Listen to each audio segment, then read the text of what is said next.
సోదర రైతు మిత్రులందరూ కూడా నా హృదయపూర్వక కృతజ్ఞతలు తెలియజేస్తున్నాను. నా పేరు ఈశ్వరరెడ్డి. నేను రాజధాని రైతు సంఘానికి కార్యదర్శిని.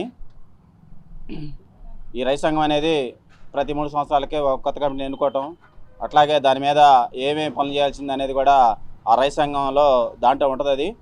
ఇది ఏఏకేఎస్ అఖిల భారత కిసాన్ సంఘానికి అనుబంధ సంస్థ, ఆంధ్రప్రదేశ్ రైతు సంఘం.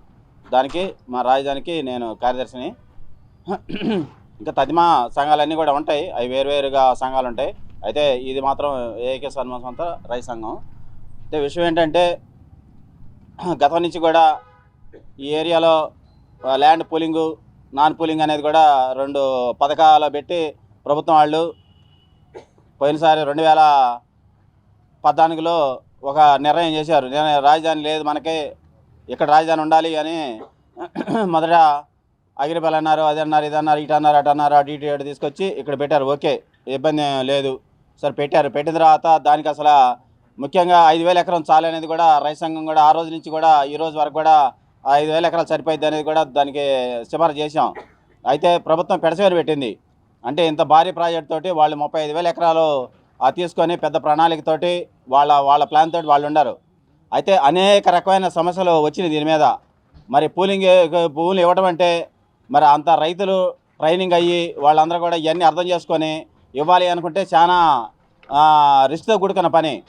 మరి ఇక్కడ ఈ ఏరియాలో మరి బ్యారేజీ కానుకున్న విజయవాడ కానుకున్న ఏరియాలో ఉన్నాయి అతి విలువగల భూములు ఉన్నాయి. విలువగల అంటే మార్కెటింగ్ కానీ లేదంటే పంటలకు కానీ ఏదైనా సరే ఇక్కడ ఈ 4-3 గ్రామాలు బాగా అత్యంతమైన ఖరీదుగల ఉండి బాగా పంటలు పండే భూములు కూడా ఇక్కడ దగ్గరలో ఉన్నాయి. కాస్త దూరం పోయేటప్పటికి తగ్గుతూ ఉన్నాయి. అయితే రాజధాని ఏంటంటే వాళ్ళకైతే బాగా ఉపయోగపడే పరంగా ఉన్నది. అది ఉన్నది కనుక వాళ్ళు ఇచ్చారు, ఎక్కువ మంది వాళ్ళు ఇచ్చారు. ఈ ఉండవల్లి, పెనుమాక, నిడమర్రు ఈ ప్రాంతాల్లో తక్కువ మంది ఇచ్చారు. ఉండవల్లి అయితే ఇంకా తక్కువ మంది ఇచ్చారు.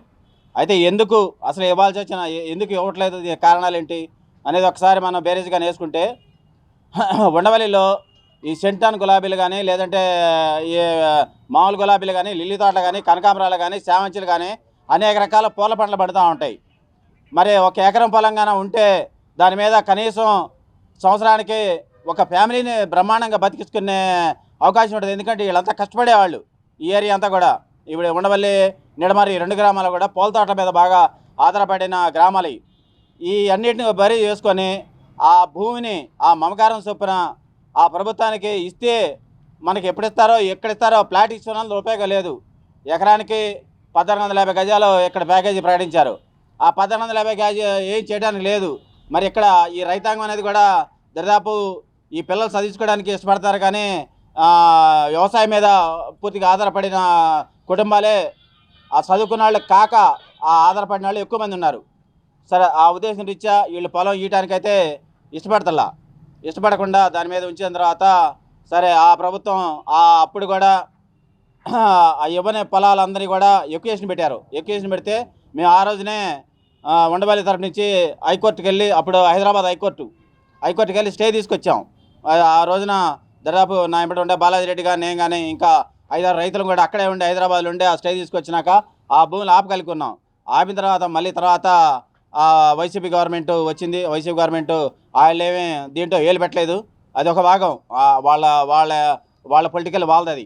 ఆ తర్వాత మళ్ళీ ఈ గవర్నమెంట్ వచ్చింది. ఈ గవర్నమెంట్ వచ్చినాక మళ్ళీ ఎక్కడి నుంచి అయితే ఆపారు అక్కడి నుంచి మొదలుపెట్టారు. ఎక్కడి నుంచి ఆ పూలింగు, నాన్ పూలింగ్ అంటారు. పూలింగ్ ఇస్తేనే ఉన్నాం, మీ భూమి మేము తీసుకుంటా 9.3 ఇవ్వమంటారు. లేదంటే ఇవ్వనాడికి అంటే 9.2 ఇవ్వమంటున్నారు. మరి మేమందరం కూడా 9.2 ఇచ్చిన వాళ్ళమే. ఆ 9.2 ఇచ్చిన వాళ్ళే ప్రభుత్వం చెప్పిన నిబంధనలే కదా. ఆ నిబంధనల ప్రకారంగానే మేము 9 ఇచ్చాం కదా. మరి ప్రభుత్వం 9.2 ఇచ్చినప్పుడు మా జోలికి రాకూడదు. మరి ఆ 9.3 ఇచ్చిన వాళ్ళ దగ్గర తీసుకోవచ్చు, ఇబ్బంది లేదు, తీసుకోమంటున్నాం. అయితే ఆ 9.2 ఏమైపోయింది ఇప్పుడు? మరి మేమందరం ఇచ్చాం కదా, మళ్ళీ ఎక్వియేషన్ పెట్టారు పొలాలన్నింటినీ ఇప్పుడుండే పరిస్థితిలో. సరే, ఈ క్రమంలో ఈ ఎక్వియేషన్ రాకముందు మీ ఊరు సీడ్ యాక్సెస్ రోడ్డు దాదాపు ఉండవల్లి లిమిట్స్ వరకు 3 కిలోమీటర్లు పరిధి, పెనుమాక 1 కిలోమీటర్ పరిధి సుమారుగా, నేను గజాల లెక్కలో చెప్పలేను కానీ మొత్తం వచ్చి 4 కిలోమీటర్లు. ఉండవల్లి పెనుమాక 4 కిలోమీటర్లు సీడ్ యాక్సెస్ రోడ్డు ఉంది. ఆ పెనుమాకలతో మాట్లాడి, 1-2 రైతులతో మాట్లాడి, ఆ ఉండవల్లితో కూడా మాట్లాడి ఆ సీడ్ యాక్సెస్ రోడ్డుకి ఈ డిపార్ట్మెంట్ వాళ్ళు కానీ నారాయణ గారు కానీ మంత్రి నారాయణ గారు అంటే మీరు ఎవరు అనుకోవద్దు, నారాయణ గారు కానీ వీళ్ళందరూ డిపార్ట్మెంట్ వాళ్ళు కానీ కమిషనర్ గారు కానీ అప్పుడు చిన్నకృష్ణ గారు కమిషనర్ వీళ్ళందరితోటి ఆ రైలుతోటి సమావేశం చేసుకున్న తర్వాత సరే కొంతమంది ఇద్దాం అనేది కూడా సీడ్ యాక్సెస్ రోడ్కి ఇద్దాం అనేది కూడా మేము అనుకోవడం జరిగింది. అయితే కొంతమంది సరే ఏది ఏమైనా 60 మీటర్ రోడ్డు, ఇక 60 మీటర్ రోడ్డు తర్వాత మేమేమీ తీసుకోము, మాకేం అక్కర్లేదు ఇంకా తదిమాబు అనేది కూడా వాళ్ళు మమ్మల్ని నమ్మబలికి ఆ ప్రయత్నం చేసిన తర్వాత మేము ఆ సీడ్ యాక్సెస్ రోడ్డుకి ఒక 42 మంది మొత్తం పెండింగ్గా ఉంటే 30 మంది సుమారుగా 28 మంది మేము అనుకొని ఇచ్చాం. సరే తదిమా వాళ్ళందరూ కూడా కొంతమంది ఇవ్వలేదు, వాళ్ళందరూ కూడా దావాలేసి కూడా ఆల్రెడీ వాళ్ళు ఇవ్వడానికి ఇష్టం లేకుండా దావా వేశారు. అసలు ఇంత గందరగోళం దేనికి వచ్చింది అంటే ఇక్కడ అత్యున్నతమైన ఖరీదు గల భూములు అట్లాగే పంటల పండే భూములు కూడా దీన్ని ఉద్దేశం పెట్టుకొని దీన్ని ఉంచాం. అయితే మనం ఎందుకు ఈ సీడ్ యాక్సెస్ రోడ్డుకు కూడా అసలు ఆ హైవే పశ్చిమ హైవే ఉంది అట్నుంచి అటు వెళ్ళొచ్చు అనేది కూడా ఒక సూచన చేశాం. వాళ్ళు అటు కాదు ఇక్కడి నుంచి తీసుకొచ్చి ఇక్కడ పెట్టాలనేది కూడా ఒక ప్రతిపాదనతో ఈ రకంగా జరుగుతూ ఉంది. సరే ఇచ్చాం, కొంతమంది ఇచ్చిన తర్వాత ఆ ఇచ్చినప్పుడు పరిస్థితి గ్రామంలో సస్యశ్యామలంగా ఉంది, వాతావరణం అంతా కూడా అనుకూలంగా ఉంది. ఏదో చిన్న జతగా వచ్చినప్పుడు ఏదో చిన్న ప్రాబ్లం వచ్చినప్పుడు మాత్రం కాస్త ఉంది. ఈ మధ్యకాలంలో ఇప్పుడున్న పరిస్థితుల్లో ఈ ఉండవల్లిలో ఎప్పుడు కూడా ఒక కల్చరల్ ఏ పార్టీ అన్ని పార్టీలు ఉన్నాయి, ఇక్కడ బలంగానే ఉన్నాయి. వైసీపీ బలంగానే ఉంది, తెలుగుదేశం బలంగానే ఉంది, సిపిఎం కొంతమేర బలంగానే ఉంది. వీళ్ళందరూ కూడా అంత బలంగా ఉండా కూడా గొడవలు ఏమి ఉండే కాదు. మరి వాళ్ళు ఏదో మొన్న ఈ మధ్య లీగల్ టీం అనేది వాళ్ళు వైసీపీ వాళ్ళు ప్రకటన చేశారు, నేను కూడా చూసా పేపర్లో. చూసిన తర్వాత వాళ్ళు రావటం, మరి వీళ్ళందరూ దాని మీద దాడి జరపడం, మరి ఆ దాడి జరిపిన దాని మీద ఏదో వాళ్ళ మీద కేసు పెట్టారని కూడా వీళ్ళు అంటున్నారు. ఇట్లాంటి కల్చరల్ అనేది కూడా ఈ ఊరికి రాకూడదు అనేది కూడా మేము కోరుకుంటున్నాం. అసలు ఇట్లాంటి కల్చర్ వచ్చినప్పుడు ఇక్కడ ఉండవల్లిలో ఆ సీడ్ యాక్సెస్ రోడ్డుకి ప్రధానమైంది భాగం. ఇక్కడ ఈ రైతులతోటి గొడవ పెట్టుకొని ఎక్కడైనా సరే ఏ ప్రభుత్వం అయినా సరే ఎక్కడైనా సరే భారతదేశంలో ఎక్కడ రైతులతోటి గొడవ పెట్టుకొని ఎక్కడ ఏ ప్రభుత్వం కూడా ముందుకు అడిగేలా, అది రైతులతోటి సామరస్యమైన మాట్లాడుకుంటేనే అది ముందుకెళ్ళిద్ది అనేది కూడా వాళ్ళు గమనంలో ఉంచుకోవాలి. గమనంలో లేకుండా వాళ్ళు చేసినప్పుడు ఇప్పుడు వాళ్ళు ఏంటంటే ఆ ఇవ్వకపోతే ఆ పొలాలను కూడా ఆ బలవంతంగా మేము తీసుకుంటాం అని కూడా ఎక్వేషన్ పెట్టేసి ఈ రకమైన వాతావరణం ఒక హైప్ చేశారు. దాన్ని హైప్ చేసేటప్పటికి మేము కూడా దాన్ని ఇచ్చిన వాళ్ళు మేము కూడా 9.3 ఇచ్చిన వాళ్ళు కూడా సీడ్ యాక్సెస్ రోడ్ వరకు మా కుటుంబం కూడా మా కుటుంబంలో 4 ఇచ్చాము. మేము ఆ 4 ఇచ్చిన తర్వాత మిగిలిన భూమిలో కూడా మేము ఉంచుకుంటాం, మేము మిగిలిన మా జోలికి రాబాకండి అని నాకు ప్రభుత్వం ఒప్పుకున్నారు, మీ జోలికి మేము రావని. ఇప్పుడు మొత్తం కూడా రమారమి మొత్తం అన్ని సర్వే నెంబర్లు ఉండవల్లి సుమారుగా ఒక 10 సర్వే నెంబర్లు మాత్రమే దాంట్లో ఎక్వేషన్ లేవు, అన్ని సర్వే నెంబర్లు ఉన్నాయి. దాని మీద మీరేంటంటే ఇన్ని పెట్టారు ఏంటంటే మేము సీడ్ యాక్సెస్ రోడ్కి ఇచ్చాం కదా అని ఈ అధికారుల దగ్గరికి వెళ్తేనో మీరు అభ్యంతరాలు గుంటూరులో పోయి ఇవ్వండి అనేది వాళ్ళు ఏదో సాగు కబురు చల్లగా చెప్పినట్టుగా గుంటూరు పోయి ఇవ్వమంటున్నారు. అసలు పొలాలు మన ఉండవల్లి ఉండవేంటి, ఉండవల్లి రైతులు ఏంటి, మన తాతల తండ్రులు సంపాదించిన భూములు ఏంటి, మనం తీసుకెళ్ళి గుంటూరు వెళ్ళి అభ్యంతరం పెడతామేంటి అంటే అసలు ఎంత రైతు అంటే వీళ్ళకి అసలు లెక్కలేదనేది కూడా మాకు ఇప్పుడు అర్థమవుతా ఉంది. ఇప్పుడు మరి గుంటూరు పోయి మన అభ్యంతరం ఇవాళ కూడా మన వాళ్ళు కొంతమంది ఇచ్చారు, ఇవాళ గుంటూరు సమావేశానికి వెళ్ళారు. వెళ్ళకపోతే ఏమైద్దో అనేది కూడా ఒక భయం ఏర్పడి ఆ భయంతో మేము 9.3 కూడా ఆ సీడ్ యాక్సెస్ రోడ్డు కూడా ఒకసారి పునఃపరిశీలించుకోవాల్సిన అవసరం వచ్చింది. ఎందుకంటే డెవలప్మెంట్ అనేది ఘర్షణ ధారగా మాత్రం ఎక్కడ డెవలప్మెంట్ అనేది కాదు, అది సామరస్యాన్ని వాతావరణం ఉంటేనే 1-2 సార్లు మాట్లాడితేనే మేము అంతవరకు ఆ భూమి ఇచ్చాం. అంతే తప్పితే మా మీద ఘర్షణ జరిగితే ఆ 9.3 ఇచ్చేవాళ్ళం కూడా కాదు. ఇప్పుడు మళ్ళీ మేము పునరాలోచించుకోవాల్సి వస్తుంది దాని మీద. ఇలాంటి వాతావరణం ఎప్పుడు కూడా రాకూడదు. విజయవాడలో వంగవీటి రంగా గారు చనిపోయినప్పుడు కూడా ఎన్టీ రామారావు గారు వచ్చాడు ఆయాల, నాకు ఒకే బాగా అయితే ఆయన సానుభూతిగా వచ్చాడు. అయితే ఆ రోజు కూడా ఎన్టీ రామారావు గారి మీద కూడా ఏ మాత్రం కూడా ఏ ఒక్క తాడి కానీ ఒక్క రాయేసిన లేరు. ఆయన చూశాడు, సరే ఆమె రత్నకుమారి గారు వద్దంది, ఆమె వెళ్ళిపోయాడు ఆయన. అలాంటి వాతావరణం ఉంటేనే వైద్యగానే ఎవరన్నా ఈ కొనుగోలుదారులు కానీ బయ్యర్లు కానీ ఇలాంటి వాతావరణం వస్తే ఇది మొత్తం సోషల్ మీడియాలో మొత్తం ఆల్రెడీ మొత్తం వెళ్ళిపోయినప్పుడు ఈ రాజధానిలో పెట్టుబడి పెడతానికి కూడా బ్రేక్ అవుతారనేది కూడా మా అభిప్రాయంగా ఉంది. బ్రేక్ అవుతాం అంటే కొనుగోలుదారులు ఎక్కడైనా సరే గొడవ ఉండే కాడ కొనుగోలుదారులు ఎప్పుడు రారు, గొడవ లేని కాడే వస్తారు. ఒకప్పుడు తాడేపల్లిలో విపరీతమైన గొడవలు ఉండే ఒక 40 సంవత్సరాల క్రితం. ఇప్పుడు అవన్నీ పోని ఏ క్లాస్గా ఉంది, మరి బైపాస్ రోడ్డు ఉంది, మరి అది ఎవరు డెవలప్ చేశారో ఆటోమేటిక్ డెవలప్ అయింది, ఆ రోడ్డు బడంగా డెవలప్ అయింది. మరి గజం మరి అపార్ట్మెంట్లు ఆ కల్చరల్ వచ్చింది అక్కడ, మరి ఏం గొడవలు లేవు కాబట్టి అదే గొడవలు ఉంటే ఎప్పుడు వెనకబడిపోతాం. ఇలాంటి వాతావరణంలో ఇప్పుడు మళ్ళీ మేము పునరాసుకోవాల్సి వస్తుందని కూడా మీ అందరి ముందు నేను విజ్ఞప్తి చేస్తూ నాకు ఈ అవకాశం ఇచ్చిన మీడియా మిత్రులందరూ కూడా నేను తెలియపరుతూ ఉండవల్లి రైతాంగం కూడా మొత్తం కూడా దీన్ని దృష్టిలో పెట్టుకొని మనం ముందుకు అడిగేయాలని చెప్తే కూడా కోరుకుంటూ నీ అవకాశం ఇచ్చిన వాళ్ళందరికీ అయితే నేను సెలవు తీసుకుంటున్నాను.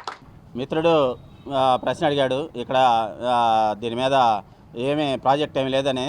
అంటే ఒక రాజధాని ఎంత భారీ ప్రాజెక్టు కట్టేటప్పుడు 55,000 ఎకరాలు ఇప్పుడు రమరమి రన్నింగ్లో ఉంది. ఇప్పుడు తీసుకున్న 29 గ్రామాల్లో 55,000 ఎకరాలు, ఇంకా 7 గ్రామాల్లో వచ్చేప్పుడు మొత్తం కూడా 21,000 ఎకరాలు. ఇంకా ఇది కాకుండా కూడా మొత్తం టోటల్గా 1,75,000 ఎకరాలు కూడా దీని మీద ఒక ఫోకస్ ఉంది ప్రభుత్వాలు చేసేది. అయితే ఇక్కడ ఎక్కడైనా సరే ఒక 1000 మంది బతికేది ఎక్కడా లేదు దీంట్లో రాజధానిలో.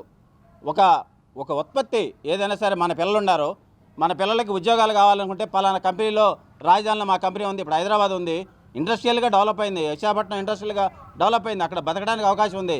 ఇక్కడ ఏ రకమైన వ్యవసాయం ఏమన్నా నీరు గారిపోయింది. ఇక్కడ ఏ పండితానికి లేదు. ఆ ఉండవల్లి పెనుమాకలోనే కొంత ప్రాంతం పండిస్తాను, కానీ తదిమీద పంటల మీద ఇంకా అవకాశం లేదు. పంటల మీద లేనప్పుడు మన పిల్లల కోసమైనా సరే ఇండస్ట్రియల్ కడితేనే అది డెవలప్ అయింది. కానీ ఇండస్ట్రియల్ అనే జోను ఎక్కడా లేదు. మన మిత్రుడు అడిగినట్టు ఆ ఇండస్ట్రియల్ జోన్ కూడా ఉంటేనే అది సస్యశ్యామలంగా ఉంటుందని కూడా మిత్రుడికి నేను తెలియజేస్తున్నాను. మాకు ఎగ్జాంపుల్ ఉదాహరణకి నేను 9.3 ఇచ్చాను.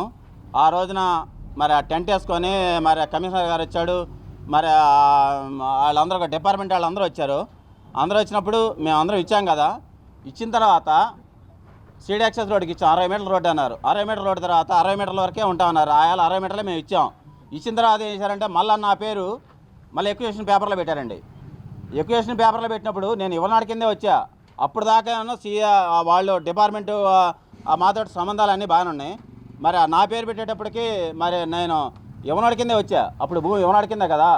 మరి నా పేరు పేపర్లో వచ్చిందంటే ఇవ్వనాడి కింద వచ్చా. మరి వాళ్ళు నేను పోయి కమిషనర్ గారితో మాట్లాడితే ఆయన ఏమంటాడంటే నువ్వు గుంటూరు పో అంటున్నాడు.